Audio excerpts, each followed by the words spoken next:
우리 한 번만 더 인사하겠습니다. 천국은 마치가 아니라 천국은 뭐다? 비밀이다. 그래서 이 천국은 누구 거라고 했습니까? 천국은 이 비밀을 깨닫는 사람의 것이다 라는 사실을 우리가 지금 수주간 함께 나누고 있습니다. 여러분들, 예수님께서 이 땅에 오심으로 이 천국의 비밀이 감추어졌던 것들이, 이 창세전으로부터 감추어졌던 것들이 드러났다고 마태복음 13장은 우리에게 가르쳐주고 있어요. 그래서 예수님께서는 이 13장에서 7가지 비유를 말씀하십니다. 씨 뿌리는 비유로부터 시작해서 밀고 가라지 비유, 겨자씨, 누룩, 보물, 진주, 물고기 비유까지 7가지 비유를 우리에게 비유로 말씀하시고 그 감추어졌던 비밀을 이 세상 가운데 드러내셨다는 거예요. 그렇다면 예수님께서 이렇게 드러내신 비밀과 같이 베일에 꽁꽁 싸매 있었던 이 천국은 도대체 어떤 나라인가? 오늘 지난 시간에 그것을 3가지로 요약해 볼 수 있었습니다. 그 하나님의 나라는 먼저 확장되는 나라라는 거예요. 이 겨자씨처럼 눈에 잘 보이지 않고 물리적으로 또 지리적으로 위치해 있는 그런 나라는 아닐지라도 아주 비밀스럽고 조심스럽게 확장되고 번성하게 된다. 그래서 지금 오늘날 이 기독교, 이 교회라고 하는 하나님의 나라는 지금 전 세계에 거의 40억여 명의 인구가 그 나라를 이루고 있는 놀라운 세상에서 가장 큰 나라가 되었다. 또 이 나라는 누룩과 같이 우리의 마음을 다스리고 우리를 변화시켜서 존재의 성질을 변화시켜서 아주 작은 그 누룩이라도 이 세상에 침투될 때 아주 이 세상의 전체를 뒤흔들 수 있는 강력한 능력을 가진 것이 바로 이 누룩이라고 했습니다. 두 번째는 이 천국은 이미와 아직 사이에 있다는 거예요. 천국은 마치 씨를 뿌렸는데 아직 추수를 하지 않은 것과 같다는 거예요. 그래서 이제 씨를 뿌렸다는 건 이미 하나님의 나라가 시작된 것이고 추수할 때가 되지 않았다는 건 그 나라가 완전히 완성되지는 않았다. 그런데 이 이미와 아직이라는 기간 사이에 그때 알곡과 가라지가 함께 자라고 있고 그것이 섞여 있어서 무엇이 진짜인지 우리는 알 수가 없는데, 그러나 마지막 때가 되면 좋은 물고기와 나쁜 물고기가 나뉘어지고 알곡과 가라지가 분리돼서 좋은 알곡은 곳간에 들이게 되고 가라지는 불에 태워 없어질 것이다.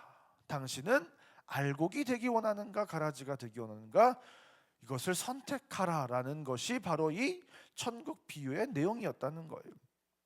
그래서 중요한 건 뭐다? 이거를 깨닫냐 못 깨닫냐, 이 차이가 너무 크다는 거예요. 그래서 우리가 계속 길가에 뿌려진 것처럼, 돌밭에 뿌려진 것처럼, 가시떨기밭에 뿌려진 것처럼 깨닫지 못하고 흔들리고, 그래서 자꾸 하나님을 떠나고 세상을 선택하는 삶을 우리가 계속 살아가게 되더라는 거예요. 왜 자꾸 그렇게 되는가? 우리가 예수를 믿고 사는데도 뭐 대단한 더 큰 특권을 누리고 살아가는 것 같지도 않고, 눈앞에 당장에 대단한 이득이 우리 가운데 찾아오는 것 같지도 않고, 오히려 말씀대로 살려니까 더 힘들고, 세상 방법대로 탈세하고 편법 쓰고 그렇지 않게 살려고 하다 보니까 더 피곤하고 더 삥삥 돌아가야 되는 그런 인생을 살고, 그런 우리를 세상은 미련하다고 조롱하고 욕하고 비웃고, 그러니까 세상을 다스려야 되는데, 그 하나님의 나라의 백성으로서 어떤 권세와 능력이 있어야 되는데 너무나도 무기력하게 패배하는 것 같은 인생을 살아가다 보니까 우린 너무나도 쉽게 그 세상의 유혹에 넘어가서 천국을 깨달았으나 그 천국을 소유하지 못하고 흔들리는 인생을 살아가게 되더라. 결국 우리의 이 고민과 이 세상살이 속에서 넘어지는 이유, 그것은 눈앞에 마주한 환난과 고통, 그리고 이 답답한 상황의 지속됨, 이것은 우리로 하여금, 이 연약한 우리로 하여금 계속해서 흔들리게 만들고 이 세상으로 자꾸 향하게 만들더라는 것입니다. 근데 그런 우리를 향해서 하나님께서 안전장치를 마련해 주셨는데, 그것이 무엇이었다? 앞으로 하나님께서 온 세계와 열방과 이 제국들을 어떻게 인도하실지, 그 역사의 수레바퀴를 어떻게 굴리실지에 관한 그 하나님의 놀라운 계획을 하나님께서는 이 성경 속에 숨겨두셨더라는 거예요. 그것이 이 다니엘서의 첫 번째 금신상 내용이었습니다. 그래서 금은 바벨론이고 은은 페르시아고 동은 그리스고 쇠는 로마여가지고 이 제국들이 차례로 무너질 것이다라는 것을 하나님께서 우리에게 가르치셨다는 겁니다. 또 다니엘서 2장 34절부터 35절에 봐서 뜨지 아니한 돌이 와서 결국은 그 신상의 쇠 부분에 이 발 부분을 쳐가지고 그 모든 나라가 무너지고 가루가 되어서 사라질 것이고 우상을 친 돌은 태산을 이루어 온 세계에 가득하게 될 것이다. 그리고 그 발을 무너뜨린 그 제국들을 무너뜨린 그 한 돌을 가지고 하나님께서 영원히 멸망하지 않는 하나님의 나라를 새로 세우실 것이다. 그것 이 하나님의 우주적 경륜, 그 하나님의 큰 그림, 그 하나님의 이야기를 하나님께서는 우리에게 미리 스포일러로 알려주셨다는 거예요. 우리는 그래서 그 하나님의 큰 일하심을 우리가 미리 알고 있으면 이 세상살이에 하나님의 지금 잠시 어두움을 우리 가운데 허락하셨을지라도 그 순간을 능히 이기며 살아갈 수 있다는 것입니다.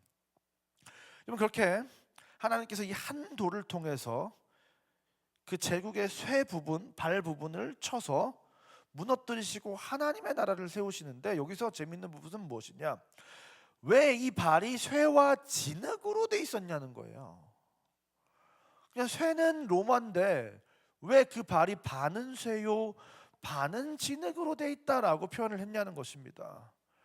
그러니까 지금 하나님께서 로마를 부서뜨리겠다는 것뿐만 아니라 무언가를 하나 더 부시겠다는 건데, 그게 뭐냐? 그 진흙의 정체는 뭐냐? 여러분, 다니엘서 41절 말씀을 보니까 왕께서 그 발과 발가락이 얼마는 토기장이의 진흙이요 얼마는 쇠인 것을 보셨은즉. 이 환상을 다시 해석할 때 41절에서 정확하게 이렇게 표현하고 있다는 게, 그 진흙이 누구다? 뭐다? 토기장이의 진흙이다. 여러분, 성경에서 토기장이와 진흙의 비유는 누구와 누구를 상징하는 겁니까?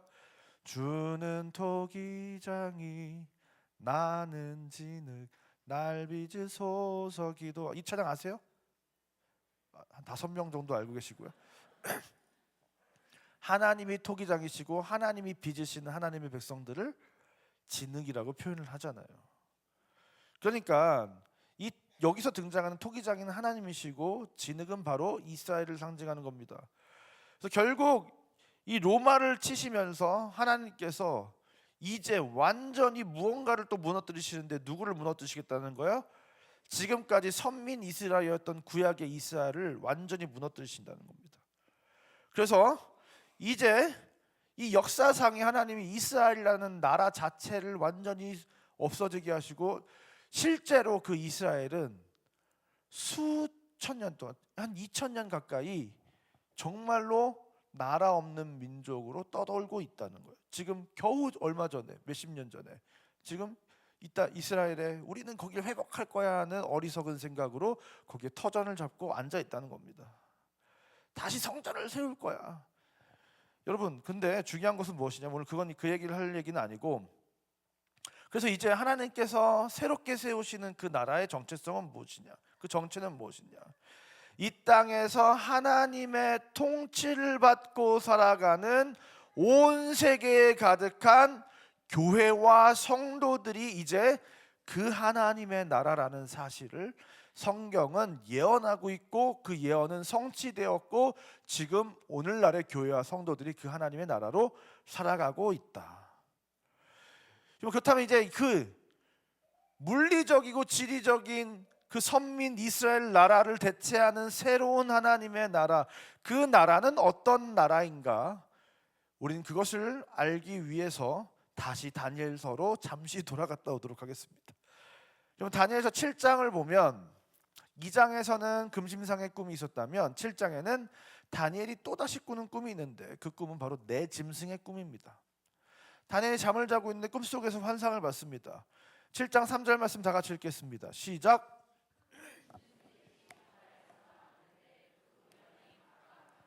네, 큰 짐승 넷이 나왔는데 모양이 다 달랐대요. 그래서 막 밤에 막 돌풍이 막 불고 바다에 막 물결이 일어나는데 바다에서 내 짐승이 올라왔다는 거예요. 그러면 제가 고대 근동의 바다는 죽음과 혼돈과 무질서의 하나님을 대적하는 영들이 살아가는 장소라고 말씀을 드렸습니다. 그래서 이제 계시록을 보면 어떻게 된다고요? 나중에 세워지게 되는 새 하늘과 새 땅, 그 하나님의 나라에는 바다도 없고 어둠도 없고 밤도 없다라고 표현하는 거예요. 그 악의 세력이 이제 존재하지 않는. 그런데 그 바다에서 짐승 네 마리가 올라왔다는 겁니다. 그 말은 뭐야? 이 네 마리는 어떤 짐승들이다? 악한 짐승들이다. 그런데 이 짐승 네 마리가 모양이 다 다른데 다 종이 섞인 잡종 짐승들이었다는 거예요. 여러분, 레위기에서 이 잡종은 부정한 것으로 여겨지잖아요. 그래서 실제로 이 네 짐승은 아주 악하고 더러운 부정한 존재들이라는 것을 우리에게 가르쳐 주는 것입니다. 그런데 첫 번째 짐승은 사진을 한번 보시면 사자인데 독수리의 날개와 사람의 마음을 가졌는데 이건 바벨론의 느부갓네살 왕을 상징하는 것이고요. 두 번째 짐승은 곰이 이빨에 갈빗대 3개를 가지고 있는데 이거는 메데 바사 페르시아 제국을 상징하는 겁니다. 근데 왜 갈빗대 3개를 삼키냐? 메데 바사가 이제 루디아와 바벨론과 이집트를 집어삼키거든요. 세 번째 짐승은 표범인데 머리와 날개가 4개가 있습니다. 이제 그리스의 알렉산더를 상징합니다. 표범이 엄청 빠르잖아요. 그러니까 13년 만에 거대한 제국을 세워버리거든요. 또 머리와 날개가 4이다. 이거는 이 알렉산더가 죽고 난 다음에 이 나라가 4개로 분리가 됩니다. 이것을 지금 상징하는 것이고, 마지막 네 번째 짐승은 10개의 뿔을 가진 맹수. 이건 이제 로마를 상징하는 건데 10뿔은 이제 로마가 10개의 언덕으로 둘러싸여 있고 10개의 유명한 왕들이 있습니다. 그래서 이렇게 로마를 10개의 뿔을 가진 맹수라고 표현을 하고 있습니다. 근데 중요한 건 뭐냐? 이 네 짐승이 결국 어떻게 돼요? 바벨론은 메데바사에게, 이 메데바사, 이 페르시아는 그리스에게, 그리스는 로마에게 결국 망하게 되더라는 거예요. 그리고 이 마지막 로마는 어떻게 됐냐? 이 로마에 대해서 굉장히 어떤 금신상에서도 그렇고 굉장히 자세하게 표현을 하고 있는데 25절을 보니까 그가 장차 지극히 높으신 이를 말로 대적하며 지극히 높으신 이의 성도들을 괴롭게 할 것이며 또 그가 또 때와 법을 고치고자 할 것이며 성도들은 그의 손에 붙임받아 한 때와 붓때와 반때를 지내리라. 그러니까 로마가 이제 하나님을 대적하고 하나님을 말로 대적하고 막 참소하고 조롱하고 하나님의 백성인 하나님의 그 성도들을 괴롭게 하고, 근데 그 하나님의 성도들은 로마에게 붙임받아서 엄청난 고통의 시간을 견뎌야 됐습니다. 정말 수백 년 동안 이스라엘 백성들이 당한 핍박을 정말로 나열하면 여러분들 진짜 다 도망갈 거야. 진짜 교회 아무도 안 남아있을 거야. 우리가 만약에 그런 고통을 당해야 된다 그러면 엄청난 고통의 시간을 초대교회 성도들이 견뎌야 했어요. 그런데 다니엘서 7장 21절부터 22절, 26절부터 27절 말씀을 쭉 보면 내가 본즉 이 뿔이 성도들과 싸워 그들에게 이겼더니, 그러니까 이 뿔이 그 10개의 뿔을 가졌다고 했잖아요. 그러니까 성도들과 싸워서 실제로 이기는 것처럼 이 역사의 국면이 흘러가더라는 거예요. 그런데 22절 보니까 옛적부터 항상 계신 이가 와서 지극히 높으신 이 성도들을 위하여 원화를 풀어주셨고 때가 이르매 성도들이 나라를 얻었더라. 옛적부터 계신 이가 누구냐? 바로 하나님을 상징하시는 것이고 지극히 높으신 이는 누구냐? 예수님을 상징하는 거예요. 그래서 하나님이 예수님의 나라, 그 나라의 백성들을 위하여 원한을 풀어주시고 그들이 나라를 얻게 하신다. 하나님의 나라가 이제 세워진다라는 그 예언이 지금 22절에서 지금 선포되고 있는 것입니다. 그러나 심판이 시작되면, 결국 심판이 시작되는데 그때 그는 권세를 빼앗기고 완전히 멸망할 것이다. 그 원수는, 그 로마 제국의 그 황제는 하나님의 심판이 시작될 때 완전히 권세를 빼앗기고 멸망할 것이고, 그리고 나라와 권세와 온 나라들의 위세가 지극히 높으신 이 거룩한 백성에게 붙임받으리니 그의 나라는 영원한 나라다. 그래서 결국 하나님께서 이 세상 나라를 멸하시고 하나님의 나라를 세우시고 그의 나라는 영원히 강성해질 것이다 라고 하는, 우리가 금신상 꿈에서 충분히 배웠던 이야기를 반복하고 있습니다. 지겨워, 그렇죠? 너무 지겨운 얘기를 또 하고 있는 거예요. 그런데 여기에는 금신상 사건 때와 이 꿈에서 환상에서와는 다르게 어떤 다른 환상 한 가지가 더 숨겨져 있었다는 거예요. 이 7장에서는. 다니엘이 꿈을 하나도 꿉니다. 7장 13절부터 14절 말씀 다 같이 읽겠습니다. 시작.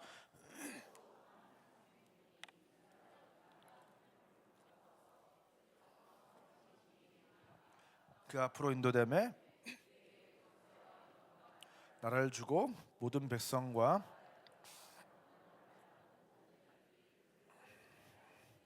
그의 권세는 소멸되지 아니하는 영원한 권세요 그의 나라는 멸망하지 아니할 것이라. 아멘. 여기서 이제 우리가 주목해야 봐야 될 중요한 키워드가 있습니다. 여기 다니엘서 7장에 누가 등장하느냐? 환상 중에 보는데 인자 같은 이라는 존재가 등장을 합니다. 인자 같은 이 말을 그대로 뭐예요? 사람의 아들 같은 존재, 사람처럼 생겼다는 거예요. 그러니까 사람처럼 생긴 사람인데 사람이면 사람이지 사람처럼 생겼다고 왜 표현을 하는가? 그런데 이 인자 같은 이가 하늘 구름을 타고 왔다는 거예요. 이게 뭐예요? 사람처럼 생겼는데 하늘에서 온 구름을 탄 존재는 이 고대 근동에서 신적인 존재를 말하거든요. 그러니까 사람처럼 생겼는데 분명히 하늘에서 구름을 타고 내려온 신적인 존재가 있더라는 거예요. 사람처럼 생겼는데 신인 이 존재, 이 인자가 사람의 아들 같은 이가 옛적부터 계시니 바로 하나님에게로 나아가는 장면을 지금 목격한 거예요. 그런데 어떻게 했다? 그에게 권세와 영광과 나라를 주고 소멸하지 않는 영원한 권세를 주고 그의 나라는 멸망하지 아니할 것이다라고 하는 그 권세와 영광과 나라를 그 인자 같은 이에게 하나님께서 주시더라는 거예요. 다니엘서 7장 9절 보니까 내가 보니 왕자가 놓이고 옛적부터 항상 계시니가 좌정하셨는데 그의 옷은 희기가 눈 같고 머리털은 깨끗한 양의 털 같고 그의 보좌는 불꽃이요 그의 바퀴는 타오르는 불이다. 옛적부터 항상 계시니가 누구냐? 왕자에 앉아 하늘의 왕자에 앉아 있는 하늘 보좌에 앉아서 온 세상을 다스리시는 하나님이시죠. 근데 그 하나님께로 인자가 나아갔더니 하나님이 인자에게 영광과 권세와 나라를 주고 모든 민족으로 하여금 그 예수님을 인자를 섬기게 했다는 거예요. 여러분, 하나님께서 인자에게 나라와 권세와 영광을 주었다. 그래서 그 인자는 멸망하지 않는 새로운 나라를 세웠다는 겁니다. 그렇다면 이 인자는 누구이냐? 제가 아까 실수를 말을 했는데 계시록 14장 14절 말씀 다 같이 읽겠습니다. 시작. 또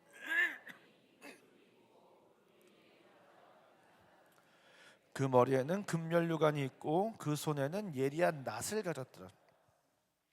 잘 보세요. 이제 하늘에 흰 구름이 있고 아까 그 인자가 구름을 타고 왔잖아요. 그래서 흰 구름에 앉아 계신 거예요. 근데 그 구름 위에 인자와 같은 이가 앉으셨다. 사람의 형상을 가지고 있는 사람의 모습을 가지고 있는 어떤 존재가 앉으셨는데 그 머리에는 금 면류관이 있고 그 손에는 예리한 낫을 가졌다. 이게 약간 좀 모양이 좀 빠지긴 해요. 좀 뭔가 대단한 어떤 검이나 창을 들고 있어야 되는데 낫을 들고 있었다. 이게 모양이 빠지는 이유가 있어요. 15절부터 16절 말씀 다 같이 읽겠습니다. 시작.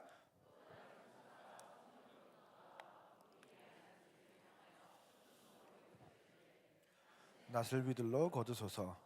당 곡식이 다 익어 거를 때가 이렇음이니이다 하니 구름 위에 앉으시니가 낫을 땅에 휘두르매 땅의 곡식이 거두어지는. 천사가 그 인자 같은 이에게 막 말을 합니다. 곡식이 다 익어 이제 거둘 때가 되었으니 이제 낫을 휘둘러 주십시오. 그러니까 구름 위에 있는 인자가 낫을 천국에서 탁 휘두르니까 천사들이 갑자기 출동을 타닥타닥 하더니 낫을 가진 천사가 나타나가지고 이제 추수를 하기 시작하는 거예요. 여러분, 이 장면은 영원한 하나님의 나라에서 이루어진 어떠한 뜻을 우리에게 비밀하게 가르쳐 주는 건데 이 이야기가 어디에 등장했던 거예요? 마태복음 13장의 가라지 비유에 등장했던 겁니다. 13장 37절부터 41절 말씀을 보면 대답하여 이르시되 좋은 씨를 뿌리는 이는 인자요 밭은 세상이요 좋은 씨는 천국의 아들들이요 가라지는 악한 자들의 아들이요 가라지를 뿌린 원수는 마귀요 추수 때는 세상의 끝이요 추수꾼은 천사들이니 그런즉 가라지를 거두어 불에 사르는 것 같이 세상의 끝에도 그러하리라. 인자가 그 천사들을 보내리니 그들이 나라에서 모든 넘어지게 하는 것과 불법을 행하는 자들을 거두어내어 풀무불에 던져 넣으리니 거기서 울며 이를 갈게 되리라. 이 이야기는 예수님이 하신 마태복음 13장의 이야기는 이 요한이 환상을 통해서 본 천국에서 실현되게 되는 이 마지막 날에 벌어질 이야기의 한 부분인 거예요. 여러분 그러니까 이 추수날이 되면 세상의 끝이 되면 인자가 천사들을 보내어서 천국에서는 낫을 휘두르고 그러면 낫을 가진 천사들이 이 세상 가운데 투입돼가지고 가라지를 불에 사르듯이 다 거두어서 이제 풀무불에 지옥불에 던져 넣을 것이다. 그러므로 이 인자는 어떤 존재이냐? 세상의 마지막 날, 이 추수날에 낫을 들고 추수하는 이 세상의 끝을 정하고 그 끝을 완성하고 시행하는 이 세상의 주권자, 그 세상의 끝날에 알곡과 가라지를 나누는 자, 그 인자의 정체는 바로 누구다? 예수님이시다. 그래서 이제 복음서에서 예수님이 자기를 누구라고 하시냐? 이제 앞으로 마태복음을 쭉 읽어보세요. 마태, 마가, 누가, 요한을 쭉 읽어보세요. 예수님은 항상 자기를 인자라고 부르십니다. 그래서 뭐 나열하려고 하면 한도 끝도 없고 우리가 잘 아는 말씀, 인자가 온 것은 섬김을 받으려 함이 아니라 도리어 섬기려고 자기 목숨을 많은 사람의 대속물로 주려 함이라. 인자는 와서 먹고 마시매 말하기를 보라 먹기를 탐하고 포도를 즐기는 사람이요 세리와 죄인의 친구로다. 또 인자가 사람들의 손에 넘겨져 죽임을 당하고 죽은 지 3일 만에 살아나리라는 것을 말씀하셨다. 여러분 이렇게 예수님은 항상 자기 자신을 인자라고 말씀하시는데 한국어 번역에는 잘 드러나 있진 않지만 헬라에서는 항상 정관사 호가 이 인자라는 말 앞에 붙어져 있습니다. 그러니까 그냥 사람의 아들 인자라고 부르는 게 아니라 그 사람의 아들이라고 항상 쓰여져 있어요. 이게 무슨 말이냐? 내가 바로 어떤 인자라는 거예요. 그냥 사람같이 생긴 사람의 아들 그게 아니라 바로 그 인자야. 내가 어떤 인자요? 다니엘서에 등장하는 하나님께로부터 나라와 권세와 영광을 받아 영원토록 그 나라를 통치하는 자, 바로 그 인자가 나야 라고 예수님은 항상 자기를 인자라고 부르시는 거예요. 나 하나님이야 이렇게 말씀하시는 것이 아니라 예수님은 항상 나는 인자야 라고 자기를 부르셨다는 거예요. 왜요? 그 인자됨이 바로 하나님이 예수님을 이 땅에 보내신 가장 근원적인 이유와 목적이라는 거예요. 예수님을 통해서 많은 사람들이 예수님과 접촉하게 되어서 이제 그 예수님과 접촉한 그 사람들을 통해서 이루어 가시는 그 하나님의 나라의 주권자가 되시기 위해서 하나님이 예수님을 이 땅에 보내셨다. 그 예수님이 이 땅에 오신 너무나도 분명한 목적은 바로 이 인자라는 말로만 완벽하게 설명될 수 있다는 거예요. 여러분 그래서 다니엘서의 그 사람의 아들의 주된 임무가 뭐라고요?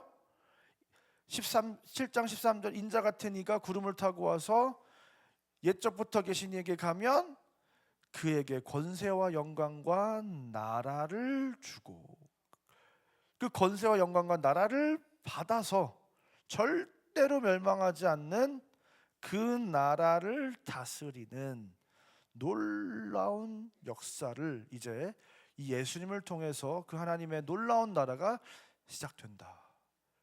그런데 이 이야기는 여기서 끝나지 않는다는 거예요. 오늘부터 여기 제일 중요한 이야기. 다니엘서 이 인자 이야기가 우리에게 숨겨놓은 너무나도 중요한 비밀 한 가지가 더 있다는 겁니다. 다니엘서 7장 18절과 27절 말씀 다 같이 읽겠습니다. 시작.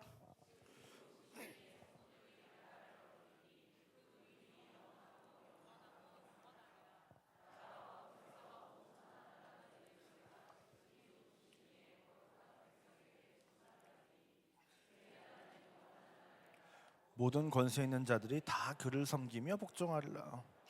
자, 이제 우리는 여기까지 너무나 잘 알아요. 하나님이 예수님에게 나라와 권세와 영광을 주셔서 이 세상을 다스리는 왕 중 왕이 되게 하셨다. 그런데 다니엘서는 딱 거기까지 머무는 것이 아니라 뭐라고 말씀하고 있습니까? 지극히 높으신 이의 성도들이 나라를 얻으리니. 이게 너무나도 중요한 겁니다. 예수님이 그 나라를 얻는 게 아니라 그 예수님의 백성들, 그 나라의 백성들, 성도들이 그 나라를 얻게 된다는 거예요. 27절 말씀을 보면 나라와 권세와 온 천하 나라들의 위세가 지극히 높으신 이의 거룩한 백성에게 붙임바 되리니. 지금 예수님에게 주어졌던 그 나라와 권세와 영광이 또 누구에게 주어진다는 거예요? 예수님이 그 권세를 누구에게 위임한다는 거예요? 지극히 높으신 이의 성도들에게 위임한다는 겁니다. 이제 예수를 믿는 성도들에게는 그 나라의 놀라운 영광과 권능과 그 나라를 다스리는 권한이 이제 저와 여러분에게 주어진 줄 믿습니다.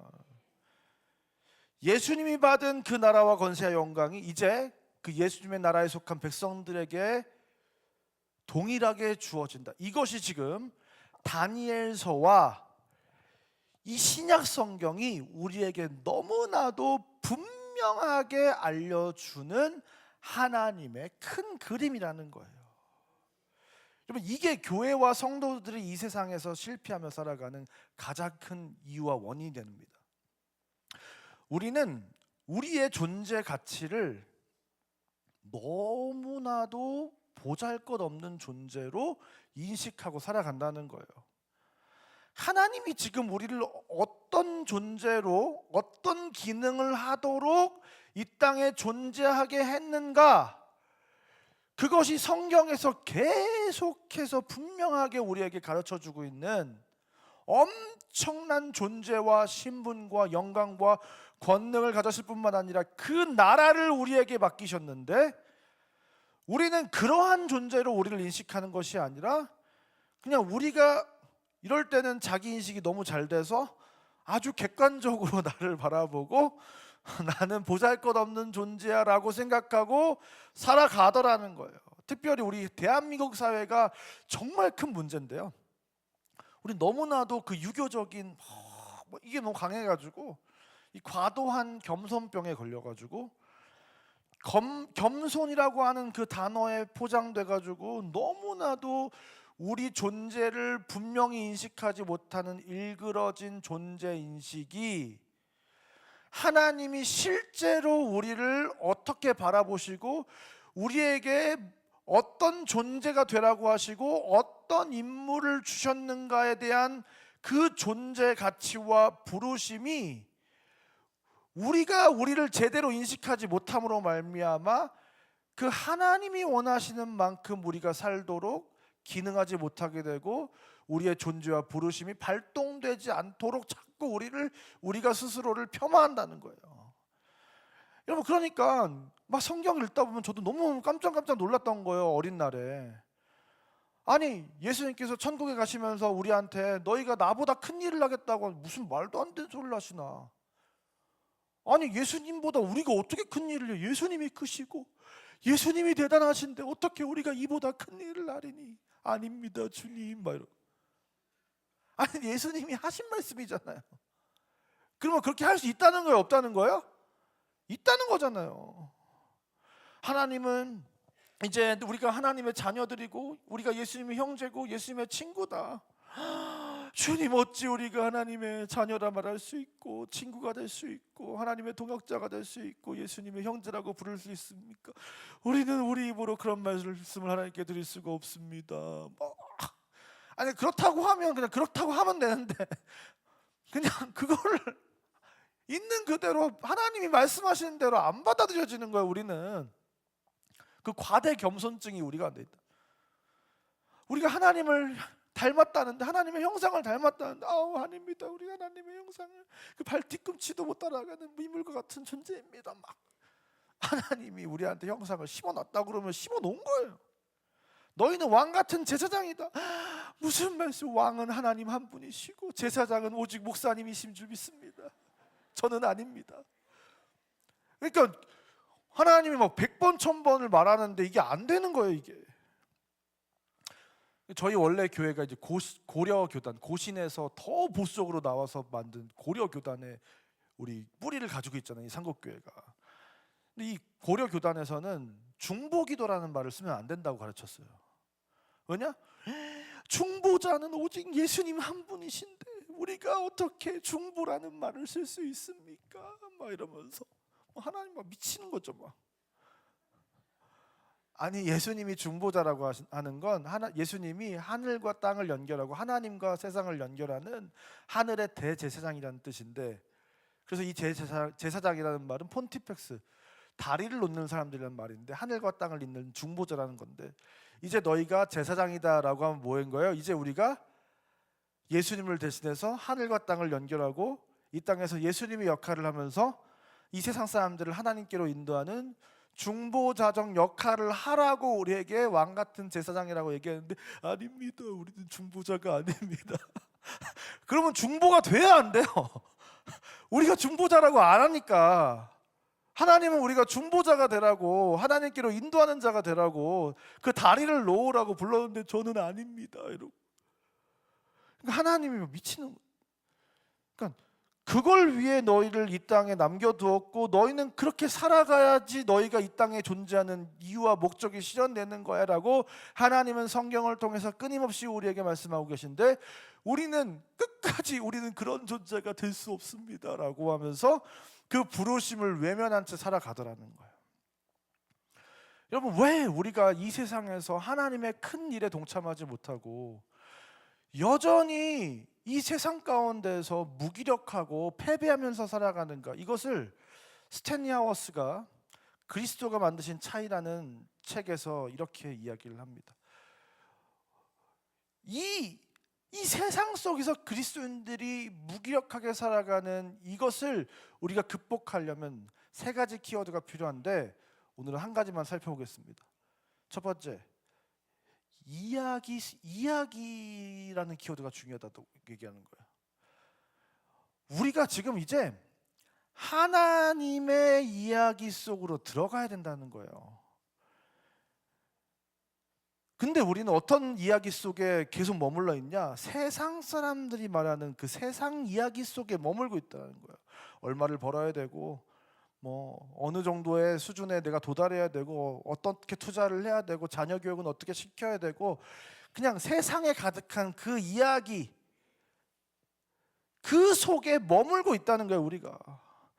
그런데 이제 우리가 그 세상 이야기가 아니라 그 세상 이야기와는 전혀 다른 하나님의 나라와 그 나라의 주인인 예수님과 그 나라인 교회와 성도들의 이야기인 이 하나님의 이야기 속으로 들어가야 된다는 거예요.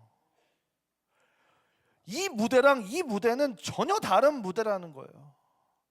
이 무대 속에서 계속 허우적대는 한 하나님을 누릴 수도 없고 하나님이 일하실 수도 없다는 겁니다. 왜 하나님이 내 삶에 개입하지 않으시냐고, 왜 하나님은 내 삶 속에서 능력의 역사를 일으키지 않으신다고, 왜 하나님은 우리를 하나님의 백성 삼으시놓고 우리를 다스리지 않으신다고, 우리가 왜 그렇게 소리를 치고 있는 겁니까? 다른 무대에 있으니까. 다른 무대에서 하나님을 찾고 있으니까 하나님이 이 무대, 전혀 다른 극장에 계신데, 아니 지금 하나님은 CGV에 계신데 롯데시네마에 가서 하나님 못 있냐고 자꾸. 그럼 찾으면 하나님이 CGV에서 지금 거기서 나오는 그 영화 속에 계신데, 그 극장 속에 계신데 여기서 일하실 수 있냐고요. 절대로 하나님은 이렇게 일하시지 않는다. 여러분, 우리는 지금 우리가 살아가고 있는 진짜 그 무대를 새로운 무대로 바꿔서 새로운 이야기 속으로 들어가야 되는 줄 믿습니다. 더 나아가서 굉장히 중요한 얘기입니다. 우리가 가게 되는 이 새로운 무대, 이 새로운 이야기는 우리가 아는 것처럼 단순히 예수님의 이야기가 아니라는 거예요. 무슨 말씀하시지? 성경은 예수님이 오실 것이고, 예수님이 오셨고, 예수님이 이제 다시 오실 것이다. 온통 예수님 이야기인데 무슨 소리예요, 목사님? 목사님 이단이에요? 라고 이제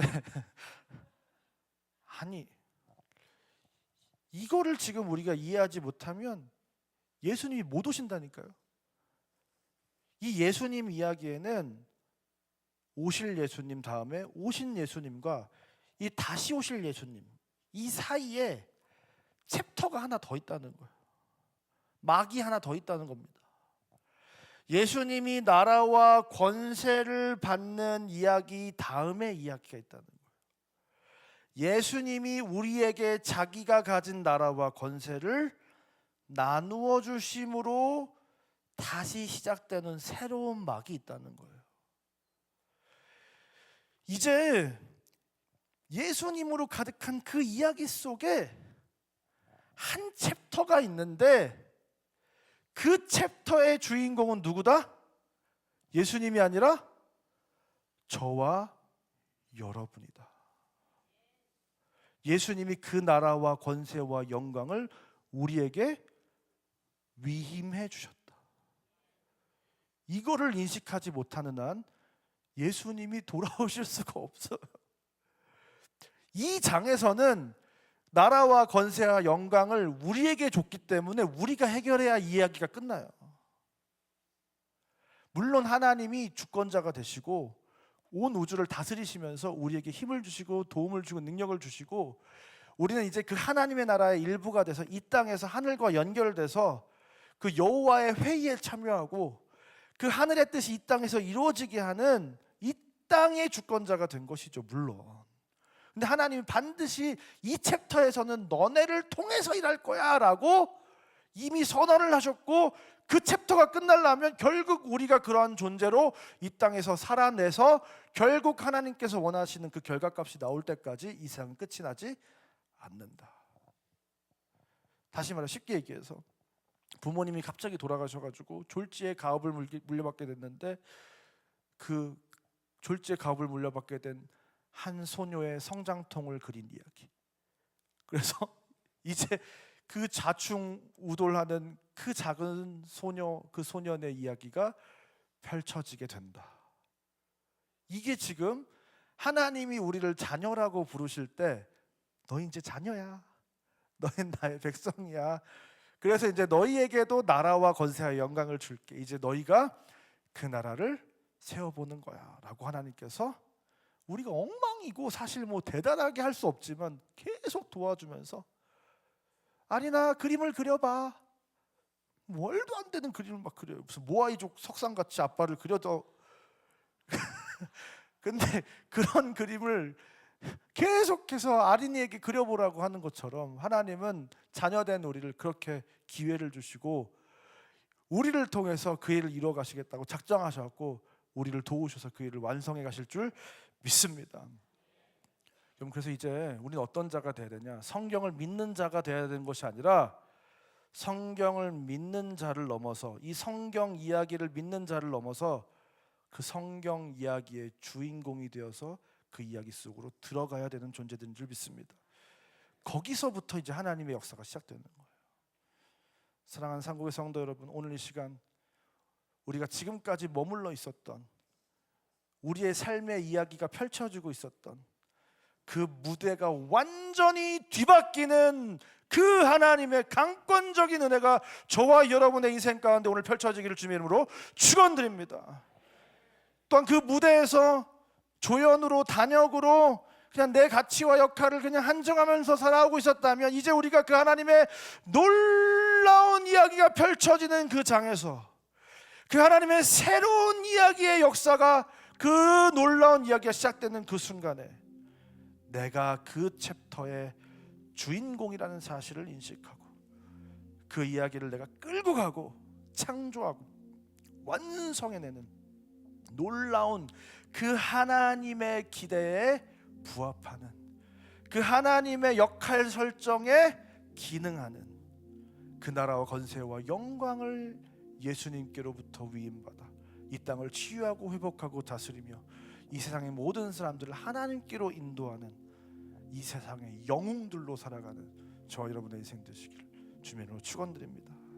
지금 다 같이 하나여서 함께 찬양하고 나아가겠습니다.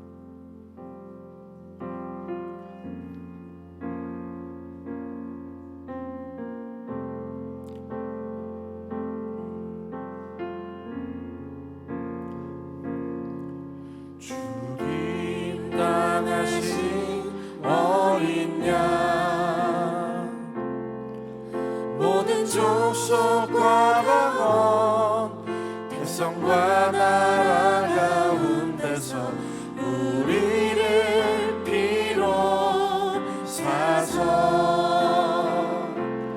하나님께 드리셨네. 죽임 당하신 어린 양, 죽임 당하신 어린 양, 우리들을 날아와 제사장 삼아 주셨으니 우리는 주와 함께 이 땅에서 다스리네. 죽임 당하신 어린 양, 죽임 당하신 어린 양, 능력과 무아지에 힘과 존귀와 영광 찬송 받으시리에 합당하신 다시 한번 처음부터 찬양하겠습니다. 죽임 당하신 어린 양, 모든 족속과 막원 백성과 나라 가운데서 우리를 피로 사서 하나님께 드리셨네. 죽임 당하신 어린 양, 죽임 당하신 우리들을 날아와 제사장 삼으셨습니다. 우리들을 날아와 제사장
진심으로 축복하는 상국의 성도 여러분, 오늘 이 시간 우리가 지금까지 머물러 있었던 우리의 삶의 이야기가 펼쳐지고 있는 그 무대가 완전히 새로운 무대로 전환되는 놀라운 은혜가 여러분의 인생 가운데 있기를 주님으로 축원드립니다. 지금까지 그 무대에서 그저 난 아무것도 아니야, 난 아무것도 할 수 없어, 조연으로 단역으로 내 가치와 역할을 한정하면서 살아갔던 인생이었다면, 오늘 이 시간 그 하나님의 이야기가 시작되는 그 놀라운 새로운 장이 열린 이 시대에 내가 그 새로운 챕터의 주인공이라는 사실을 깨닫고 그 이야기를 완성시키는 놀라운 인물들, 이 세상의 영웅들로 살아가는 저와 여러분 되시기를 주님의 이름으로 축원드립니다. 이 시간 나같이 한번 기도할 때, 주님, 내가 그 나라와 권세와 영광을 위임받은 자들인데 주님, 내가 그 이야기의 주인공으로 살아가겠다고 나 자신을 한정시키지 않고 그 하나님의 손에 이끌려 이 세상을 주님께로 인도하는 그 놀라운 이 세상의 중보자로 살아가게 되려고 시간 나같이 주님을 부르고 간절히 기도하고 나가겠습니다. 주여, 오 살아계신 하나님 감사합니다.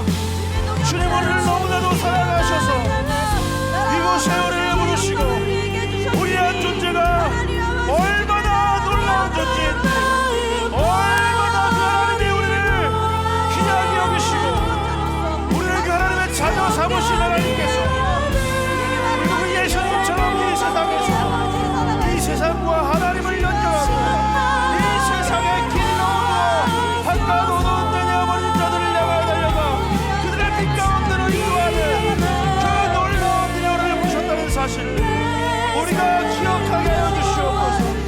오늘 이 시간 우리가 그 하나님께서 우리를 이제 이 세상에 하나님의 왕자와 공주로 그 나라를 하나님 물려받은 자로 세우셨을 때, 하나님 이제 우리가 이 세상을 그저 살아내는 그런 인생이 아니라 이 세상을 치유하고 회복하는 놀라운 인생으로 그 나라를 유업으로 물려받은 자들로 살아가는 우리 인생을 나아낼 수 있도록 오월은 역사하시고 인도하여 주시옵소서. 주님과 인자같은 이가 받은 그 나라를 상속받은 자로 이 세상을 살아가는 우리 모두가 나되게 하여 주시옵소서. 나 주님만을 섬기리,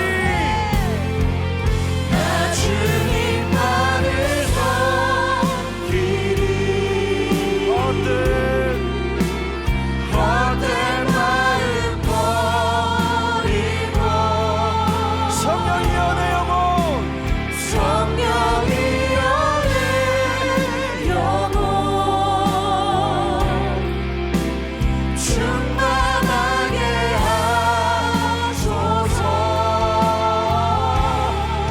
주님 앞에 내 생명 드리리라. 오늘 시간 자리에 앉으시면서 이렇게 서로 인사했으면 좋겠습니다. 오늘 밤 주인공은 나야 나. 감사합니다. 여러분, 하나님 나라의 주인공으로 이 땅을 살아가는 저와 여러분 되시길 주님으로 축원드립니다. 지금 준비한 예물 하나님께 봉헌하는 시간 갖도록 하겠습니다.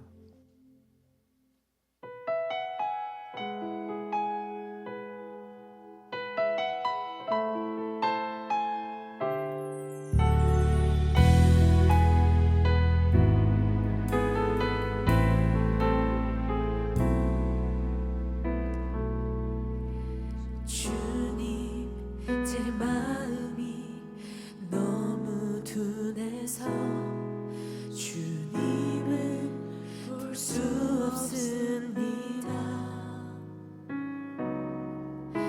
이 땅에 속하여 이 땅만 보다가 주님 손을 놓쳤습니다. 나는 나그네로 왔는데 왜 주저앉게 되었나. 나는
귀한 가정에서 우리 주기창 남로님, 고동현 권사님, 또 김미경 선도님, 또 우빈이를 위해서 큰 박수로 한번 격려하겠습니다. 우빈이가 오늘 아주 이렇게 활동적으로 역동적으로 오늘 예배 시간을 밝게 빛나게 해준 예수님이 천국은 이런 자의 것이라고 했습니다. 천국을 소유한 우리 우빈이를 축하해 주시고 다 같이 한번 기도하겠습니다. 사랑하는 하나님 참 감사합니다. 귀한 날 주님의 날을 우리에게 허락하셔서 이 세상을 살아갈 때 내가 얼마나 대단한 존재인지, 내가 얼마나 귀한 존재인지, 하나님이 나를 어떤 존재로 삼으시는지 알지 못하고 살아갔던 우리의 인생을 멈춰 세우셔서 너는 그런 존재가 아니라고, 너는 그 이야기 속에 머물러 있을 자들이 아니라고, 이제 새로운 이야기의 주인공으로 살아가게 된다고 말씀하신 하나님 너무나 감사드립니다.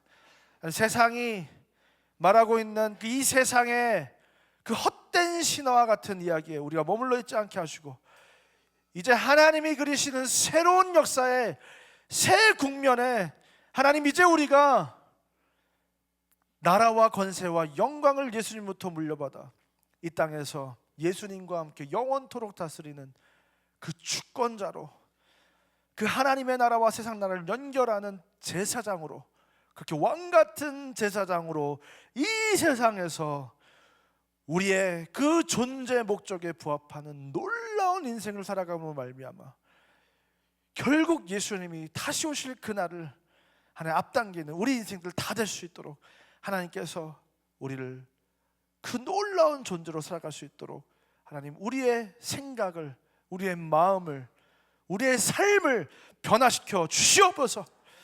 그래서 그냥 세상 이야기에 그 흐름 속에 살아갈 때는 너무나도 힘들고 답답하고 막막하고 참된 기쁨과 평화와 안식을 누릴 수 없었던 우리 인생이 그 하나님의 이야기 속으로 들어가므로 그 놀라운 하나님 나라 안에 있는 의와 평강과 희락을 맛보는 놀라운 인생, 축복된 인생, 그 하나님의 나라 이야기에 동참하는 놀라운 영웅들로 살아가게 되는 우리 모두가 다 되게 하여 주시옵소서.